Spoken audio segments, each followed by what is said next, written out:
नमस्कार दोस्तों, सैनुअल classes for Uttarakhand में आप सभी का हार्दिक स्वागत है।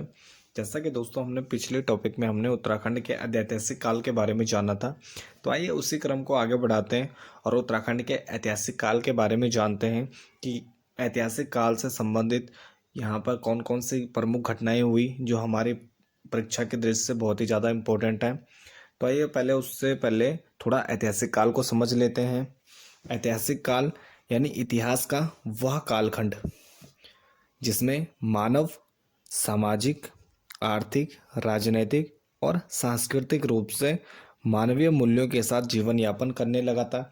यानी इस टाइम पीरियड में मानव सामाजिक, आर्थिक, राजनैतिक और सांस्कृतिक रूप से मानव मूल्यों के साथ जीवन यापन करने लगा था तथा जो उसने तकनीकी विकास एवं भाषा व लिपि का विकास किया था उसके आधार पर व्यक्ति के कार्यों को लेखबद्ध किया जाना प्रारंभ हुआ। तो इस टाइम पीरियड को या इस इतिहास के इस कालखंड को ऐतिहासिक काल कहा जाता है, जिसमें मानव मूल्यों के साथ जीवन यापन करने लगा था तथा व्यक्ति के कार्यों को लेखबद्ध किया जाना प्रारंभ हो गया। अगर इस समय की बात की जाए तो ऐतिहासिक काल में उत्तर भारत के मानव का प्रवेश यानी 7वीं शताब्दी ईस्वी पूर्व के आसपास माना जाता है कि 7वीं शताब्दी ईस्वी पूर्व के आसपास जो उत्तर भारत यानी उत्तराखंड के क्षेत्र भी उत्तराखंड का क्षेत्र भी इसमें शामिल है। तो उत्तर भारत के मानव का जो प्रवेश होता है ऐतिहासिक काल में वो 7वीं शताब्दी ईस्वी पूर्व के आसपास माना जाता है। इसके बाद अगर उत्तराखंड के ऐतिहासिक काल का विभाजन किया जाए या ओनली ऐतिहासिक काल का विभाजन किया जाए तो इसको 3 भागों में बांटा जाता है। प्राचीन काल, दूसरा मध्यकाल और तीसरा है आधुनिक काल। यानी 3 भागों में बांटा जाता है, प्राचीन काल, मध्यकाल और आधुनिक काल। और उत्तराखंड में इसके टाइम पीरियड की बात की जाए कि प्राचीन काल का जो कालखंड है या समय है उसे 1000 ईस्वी पूर्व से 700 ईस्वी के आसपास रखा जाता है। 1000 ईस्वी पूर्व यानी जो उत्तर वैदिक काल है वहाँ से और 700 ईस्वी के आसपास तक। मध्यकाल 700 ईस्वी के आसपास से 1815 यानी जब से यहाँ पर अंग्रेजी शासन स्टार्ट होता है तो उसके बीच का टाइम पीरियड मध्यकाल में रखा जाता है। और आधुनिक काल की बात की जाए यानी ब्रिटिश शासन के बाद के काल से अब तक के काल को आधुनिक काल में रखा जाता है। काल विभाजन के अनुसार इसमें हम देखते हैं कि प्राचीन काल, मध्यकाल और आधुनिक काल में हम कौन कौन से हमारे जो प्रमुख राजवंश हैं या कौन कौन सी प्रमुख घटनाएं हैं वो होती हैं जिनको हमें इस टॉपिक में आगे पढ़ना है। तो अब प्राचीन काल की बात की जाए तो मुख्य तौर पर इसमें 3 प्रमुख राजवंशों को रखा जाता है। इसके अलावा और भी प्रमुख घटनाएं हुई हैं जिनको हम आगे देखेंगे, पर इनमें मुख्यतः इसमें 3 राजवंशों के बारे में पढ़ा जाता है। पहला कुनिंद राजवंश, दूसरा है आपका पौरव या पर्वताकार राजवंश और तीसरा है कार्तिकेयपुर राजवंश। इसके बाद गढ़वाल के क्षेत्र में परमार या पंवार राजवंश और कुमाऊं के क्षेत्र में यानी चंपावत के क्षेत्र में चंद राजवंश और संपूर्ण उत्तराखंड के क्षेत्र पर गोरखा शासन। तो उसमें जो मध्यकाल है इसमें हम इन तीनों के बारे में पढ़ते हैं, परवार, चंद और गोरखा शासन के बारे में। अगर आधुनिक काल की बात की जाए तो इसमें 1815 के बाद का समय है, तो इसमें यानी ब्रिटिश शासन स्टार्ट हो गए तो ब्रिटिश शासन के बारे में पढ़ेंगे। उसके बाद हम देखते हैं कि जो स्वतंत्रता संग्राम होता है उसमें उत्तराखंड की प्रमुख भूमिका, कि उसमें उत्तराखंड से संबंधित क्या क्या इंपॉर्टेंट चीज़ें हैं।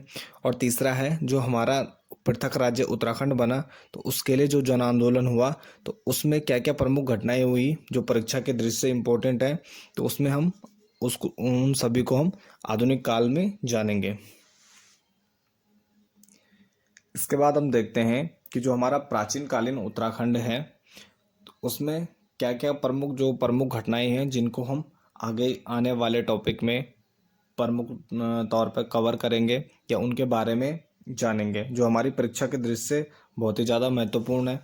तो इसमें हम प्राचीन काल में हम कुनिंद वंश, उसके बाद शककालीन उत्तराखंड, कुषाणकालीन उत्तराखंड, कुषाणोत्तर कालीन उत्तराखंड और गुप्तकालीन उत्तराखंड और उसके बाद उत्तर गुप्तकालीन उत्तराखंड। प्राचीन काल को हम जैसा कि आप देख पा रहे होंगे हमने 5 भागों में डिवाइड किया। ये टाइम के अनुसार है यानी काल समय के अनुसार है, जिसमें दूसरे कालखंड में हमने हर्षवर्धन तथा उसके पश्चात जो उत्तराखंड की स्थिति होती है, यानी यहाँ पर बहुराजकता का काल हो जाता है।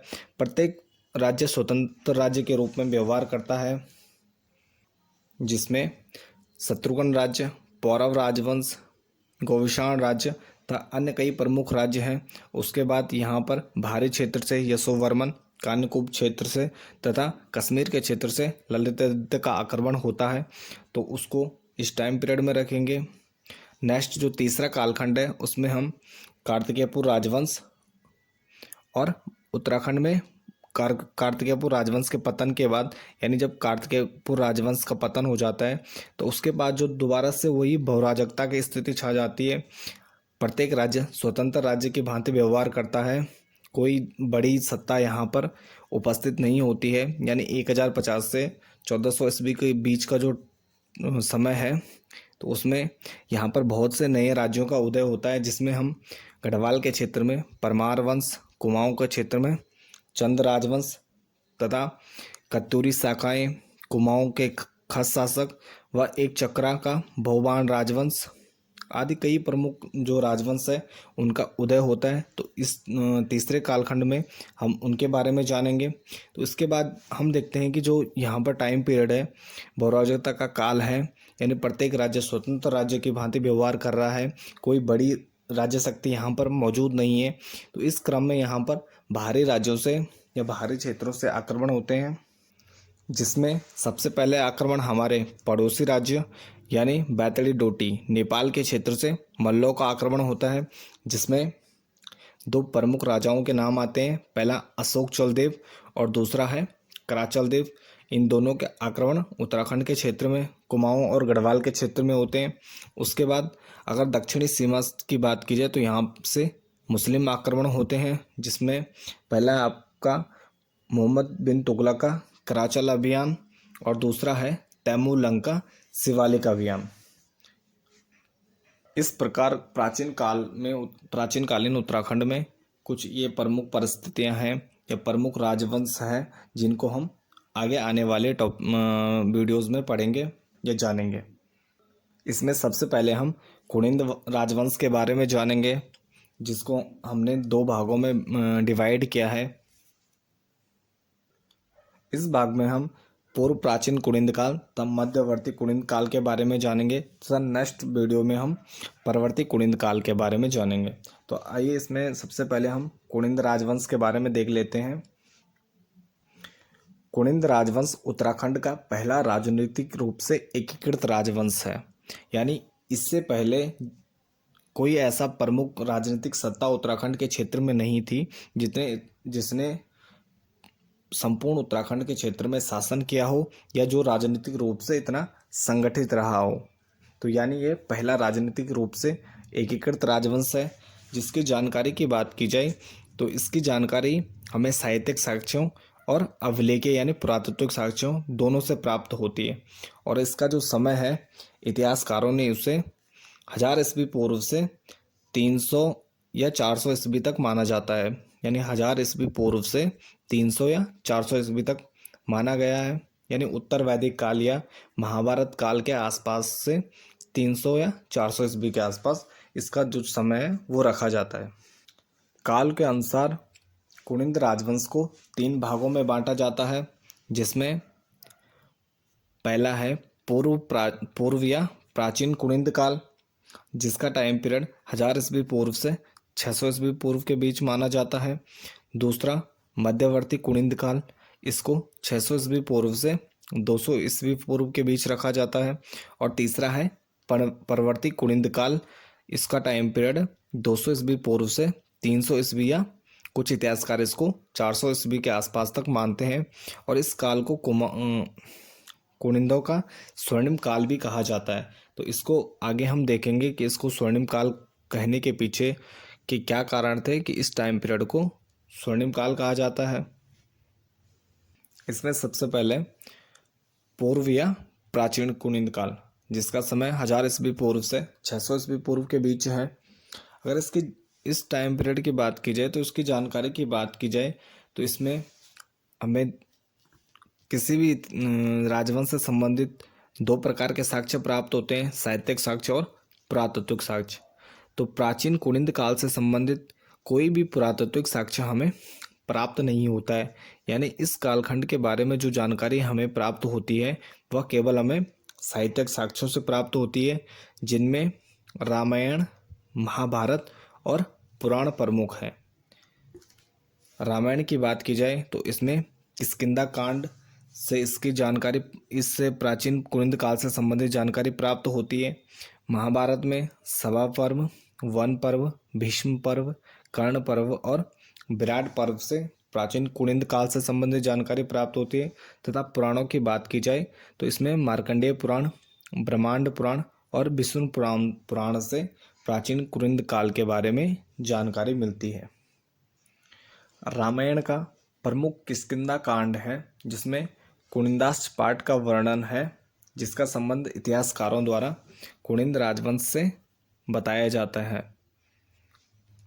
दूसरा प्रमुख ग्रंथ महाभारत, जिसमें जो उसका प्रमुख पर्व है सभा पर्व। इसमें महाभारत के सभा पर्व में कुनिंदों से संबंधित निम्नलिखित जानकारियां प्राप्त होती हैं।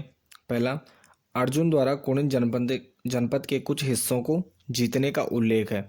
जब अर्जुन द्वारा उत्तर दिग्विजय के दौरान, यानी उत्तर के क्षेत्र में जो उसका विजय अभियान था वो प्रारंभ करते हैं, तो उसमें कुरु जनपद के कुछ हिस्सों को जीतने का उल्लेख किया है, और जिसकी समानता इतिहासकार कुनिंद जनपद से करते हैं कि कुनिंद जनपद के कुछ हिस्सों को अर्जुन के द्वारा जीता गया था।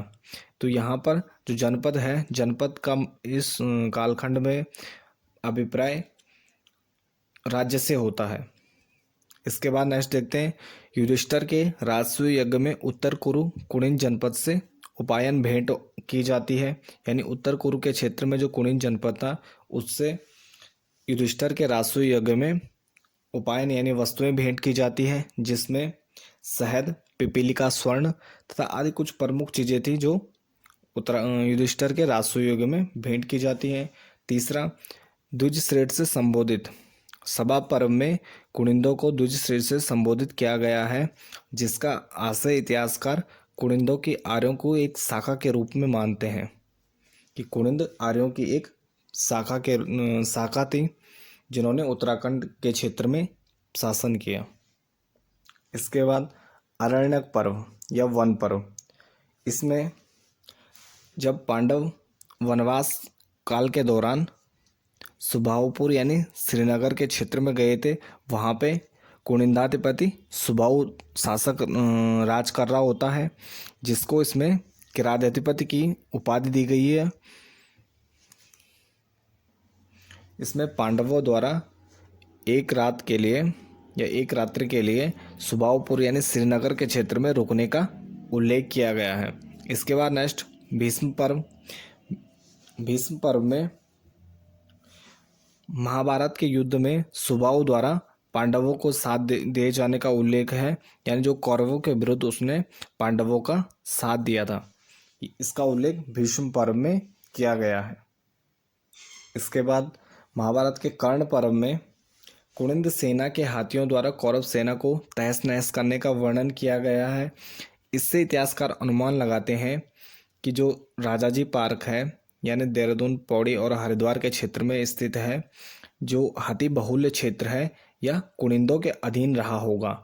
यानी जो कौरव कुनिंद सेना में जो अच्छे किस्म के हाथी थे, उनके द्वारा कौरव सेना को तहस नहस करने का वर्णन है। तो इससे इतिहासकार कुनिंदों के अधीन जो क्षेत्र है, राजाजी पार्क वाला क्षेत्र है, तो उसका अनुमान लगाते हैं कि यह क्षेत्र कुनिंदों के अधीन, यानी देहरादून, पौड़ी और हरिद्वार वाला क्षेत्र कुनिंदों के अधीन रहा होगा। इसके बाद नेक्स्ट विराट पर्व। महाभारत के विराट पर्व में राजा विराट द्वारा जीते गए स्थानों का वर्णन है, जिसमें उसके जीते गए स्थानों के लिए एक स्थान पर पुलिंदान शब्द का प्रयोग किया गया है। राजा विराट की बात की जाए तो कुछ इतिहासकारों द्वारा इसकी समानता विराटगढ़ी के राजा के रूप में लगाई जाती है, यानी जो विराटगढ़ी जौनसार बाबर का क्षेत्र है, यहाँ जो राजा विराट था वो वहाँ का शासक था। परंतु साक्ष्यों के आधार पर इसका मेल कम होता है। दूसरा, कुछ इतिहासकार इसकी समानता जयपुर राजस्थान के राजा मत्स्य राजा विराट से इसकी समानता करते हैं। इसके बाद अगर पुराणों की बात की जाए तो मार्कंडेय पुराण, ब्रह्मांड पुराण और विष्णु पुराण, इन 3 पुराणों से कुनिंदों के बारे में जानकारी मिलती है, जिसमें मार्कंडेय पुराण में कुनिंदाश्च, ब्रह्मांड पुराण में भी कुनिंदाश्च और विष्णु पुराण में कुलिंदोपतिकस नामक शब्दों का वर्णन किया गया है, जिसमें इतिहासकार इन शब्दों की समानता कुनिंदों से करते हैं कि इनमें कुनिंदों का वर्णन किया गया है। इसके बाद अगर कुनिंदों के अन्य नामों की बात की जाए तो प्राचीन ग्रंथों में कुनिंदों को पुलिंद, कुलिंद और कौड़िंद तथा अन्य कई नामों से संबोधित किया गया है।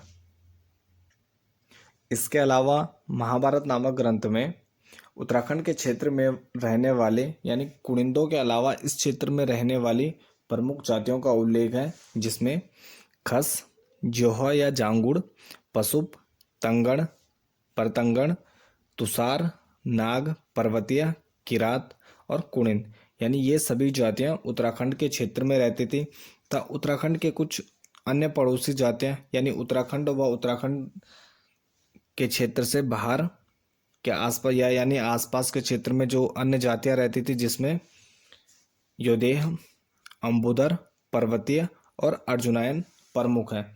तो इन 4-5 जातियों के बारे में भी महाभारत नामक ग्रंथ से उनका वर्णन मिलता है। इनमें से योदेय, अंबुदर और अर्जुनायन जो प्रमुख उत्तराखंड के आसपास के क्षेत्र में रहने वाली प्रमुख जातियां हैं, इनको आयुजीवी संघ कहा जाता है। आयुजीवी संघ का मतलब होता है जिनका मुख्य पेशा केवल युद्ध करना होता है, यानी वो उनका जो मुख्य व्यवसाय होता है या मुख्य पेशा होता है वह केवल युद्ध होता है। इस प्रकार अगर प्राचीन या पूर्व कुनिंद काल की बात की जाए तो इसमें हमें कुनिंद 2 प्रमुख शासकों के बारे में जानकारी प्राप्त होती है, जिसमें सुबाऊ यानी जिसकी राजधानी सुबाऊपुर थी और दूसरा राजा विराट का उल्लेख है, जिसकी समानता कुछ इतिहासकार विराटगढ़ी के राजा विराट से करते हैं तथा कुछ जयपुर राजस्थान के क्षेत्र में मत्स्य राजा विराट से की जाती है। इस प्रकार प्राचीन काल में रामायण, महाभारत तथा पुराणों से ये प्रमुख जानकारियाँ प्राप्त होती है, जिसमें 2 राजाओं का उल्लेख है, सुबाऊ और राजा विराट की। तो इसके बाद हम कुनिंदों के मध्यकाल के बारे में जानेंगे। कुनिंदों के मध्यवर्ती काल की बात की जाए तो इसका समय 600 ईस्वी पूर्व से 200 ईस्वी पूर्व के बीच रखा गया है। मध्यवर्ती कुनिंद काल की जानकारी हमें साहित्यिक साक्ष्यों और पुरातात्विक साक्ष्यों दोनों से प्राप्त होती है। साहित्यिक साक्ष्यों की बात की जाए तो इसमें पाणिनि का अष्टाध्यायी जो संस्कृत का पहला व्याकरण का ग्रंथ भी है, दूसरा अर्थशास्त्र यानी चाणक्य द्वारा लिखा गया ग्रंथ अर्थशास्त्र, और तीसरा बौद्ध साहित्य से संबंधित महामयूरी नामक ग्रंथ से कुनिंदों के मध्यवर्ती काल के बारे में जो जानकारी है वो प्राप्त होती है। और पुरातत्व की बात की जाए तो सम्राट अशोक के कालसी शिलालेख से मध्यवर्ती कुनिंद काल के बारे में जानकारी प्राप्त होती है। मध्यवर्ती कुनिंद काल के प्रारंभिक जो 100 साल हैं उनका इतिहास अज्ञात है, यानी इस काल से संबंधित 100 सालों से संबंधित कोई भी जानकारी 600 से 500 ईस्वी पूर्व से संबंधित कोई भी जानकारी या कोई भी साक्ष्य हमें प्राप्त नहीं होता है। इसके बाद अष्टाध्यायी यानी पाणिनि द्वारा रचित जो प्रमुख ग्रंथ है अष्टाध्यायी, इससे कुनिंद मध्यवर्ती कुनिंद काल के बारे में जानकारी मिलती है। अगर इसके टाइम की बात की जाए, इसको लिखने की बात की जाए तो इसको 500 ईस्वी पूर्व के आसपास का माना जाता है। इसमें जो मध्य हिमालय क्षेत्र है यानी उत्तराखंड का जो क्षेत्र है या उत्तराखंड के आसपास का जो क्षेत्र है उसको 2 भागों में रखा गया है, यानी त्रिगर्त गणसंघ और कुनिंद गणसंघ। यहाँ पर 2 प्रमुख जो राजनीतिक शक्तियाँ थी उनको 2 भागों में बांटा गया, यानी त्रिगर्त गणसंघ और कुनिंद गणसंघ। मध्यवर्ती काल में जो कुनिंद गणसंघ था वह 8 जनपदों में विभाजित था, जिसमें जौनसार बावर के क्षेत्र में तमस, कालसे के क्षेत्र में कालकूट, हरिद्वार के क्षेत्र में उसीनगर, चमोली तथा उत्तरकाशी के भूटांतिक क्षेत्र में तंगड़ तथा टिहरी व पौड़ी के क्षेत्र में भारद्वाज तथा पिथौरागढ़ के भूटांतिक क्षेत्र में रंकू व काशीपुर के क्षेत्र में आप्रेय तथा इसके अलावा अत्रि नामक 8 जनपदों में कुणित गणसंघ विभाजित था। उत्तराखंड के मानचित्र में जो कुणित गणसंघ है, जो उसके 8 जनपद हैं, उनकी स्थिति आप्रेय, कत्री या इसको अत्रि भी कहा जाता है, रंकू, उशीनगर, हरिद्वार के क्षेत्र में कालकूट, कालसी के क्षेत्र में तमस, तंगड़ व भारद्वाज था। इसके अलावा जो दूसरा प्रमुख गणसंघ था वह त्रिगर्त गणसंघ इसके पूर्व में स्थित था, पश्चिम में स्थित था। पाणिनि की अष्टाध्यायी के बाद मध्यवर्ती काल के 200 वर्षों का जो टाइम पीरियड है, उसके संबंध में हमें कोई भी जानकारी यानी मध्यवर्ती कुणित काल के बारे में कोई भी जानकारी प्राप्त नहीं होती है। उसके बाद हमें चाणक्य द्वारा रचित ग्रंथ अर्थशास्त्र से मध्यवर्ती कुणित काल के बारे में जानकारी प्राप्त होती है। इसमें जो मध्यवर्ती हिमालय क्षेत्र है, इसमें कुछ प्रमुख जातियां जो उत्तराखंड तथा उसके आसपास के क्षेत्रों में निवास कर रही होती हैं, उनके बारे में जानकारी दी गई है, जिसमें कुलुत, औदुंबर, कुणित, योधेय, राजन्य तथा अर्जुनायन यानी ये प्रमुख जातियां उत्तराखंड के क्षेत्र में मध्यवर्ती काल में निवास कर रही हैं। और इसमें से कुलुत, औदुंबर और कुणित को चाणक्य द्वारा राजसब्दिन संघ के नाम से संबोधित किया गया है, जिसका इतिहासकार व विद्वान अलग अलग अर्थ बताते हैं। इसके अलावा अगर मध्यवर्ती कुणित काल के पुरातात्विक साक्ष्यों की बात की जाए तो इसमें कालसे शिलालेख प्रमुख रूप से आता है। कालसे शिलालेख यह अमलावा नदी के तट पर स्थित है और कालसी नामक स्थान पर स्थित है, जो कि देहरादून जनपद या देहरादून जिले के अंतर्गत आता है। यह सम्राट अशोक द्वारा स्थापित किया गया है, जो मौर्य वंश से संबंधित है, और यह अशोक का 13वां शिलालेख है तथा इसकी भाषा और लिपि की बात की जाए तो यह प्राकृत भाषा तथा ब्राह्मी लिपि में है। और इस शिलालेख में इस क्षेत्र के लिए अपरांत शब्द का प्रयोग किया गया है तथा यहाँ के निवासियों के लिए पुलिंद शब्द का प्रयोग किया गया है। मध्यवर्ती कुणित काल की अगर प्रस्तुति की बात की जाए तो यहाँ पर मौर्य और शुंग वंशों द्वारा प्रबल केंद्रीकरण की नीति अपनाई जा रही है, यानी समस्त क्षेत्र को अपने अधीन किए जाने की नीति अपनाई जा रही है। तथा दूसरी तरफ धार्मिक क्रांति का दौर है, जिसमें जैन और बौद्ध धर्म मुख्यतः आगे बढ़ रहे हैं, यानी जैन और बौद्ध धर्म का प्रचार प्रसार हो रहा है। संभवतः इस काल में कुणित शासक मौर्यों की अधीनता में शासन कर रहे होंगे, तो इससे इतिहासकार अनुमान लगाते हैं कि मौर्य और शुंगों द्वारा प्रबल केंद्रीकरण की नीति अपनाई जा रही है तथा दूसरी तरफ धार्मिक क्रांति, जैन और बौद्ध धर्म का पर्याप्त प्रचार प्रसार हो रहा है। तो इससे संभवतः इस काल में कुणित शासक मौर्यों की अधीनता में शासन कर रहे होंगे, यानी जो मध्यवर्ती काल है तो उसमें जो कुणित शासक हैं वो मौर्यों की अधीनता में शासन कर रहे होंगे, जिसको कालसी शिलालेख का उत्तराखंड के क्षेत्र में होना भी प्रमाणित करता है। यानी इस क्षेत्र में मौर्यों का शिलालेख का पाया जाना भी इसको प्रमाणित करता है कि जो कुणित शासक थे वो मौर्यों के अधीन रहे होंगे। जबकि इसके अलावा कुछ अन्य इतिहासकारों का मत है कि जो मौर्य साम्राज्य का विस्तार था वह केवल तराई और मैदानी क्षेत्रों, उत्तराखंड के मैदानी क्षेत्रों में था, यानी इसके पश्चिमी और दक्षिणी भाग में था। और कुणित शासक थे वो पर्वतीय क्षेत्र में मौर्य कालीन उत्तराखंड यानी मौर्यों के टाइम पीरियड में भी स्वतंत्र रूप से पर्वतीय क्षेत्रों में शासन कर रहे थे, यानी उन्होंने अपनी मध्यवर्ती कुणित काल में भी स्वतंत्र सत्ता स्थापित की थी। इस प्रकार यह कुछ महत्वपूर्ण परीक्षा उपयोगी कुछ तथ्य थे जो मध्यवर्ती कुणित और पूर्व या प्राचीन कुनिंद काल से संबंधित थे।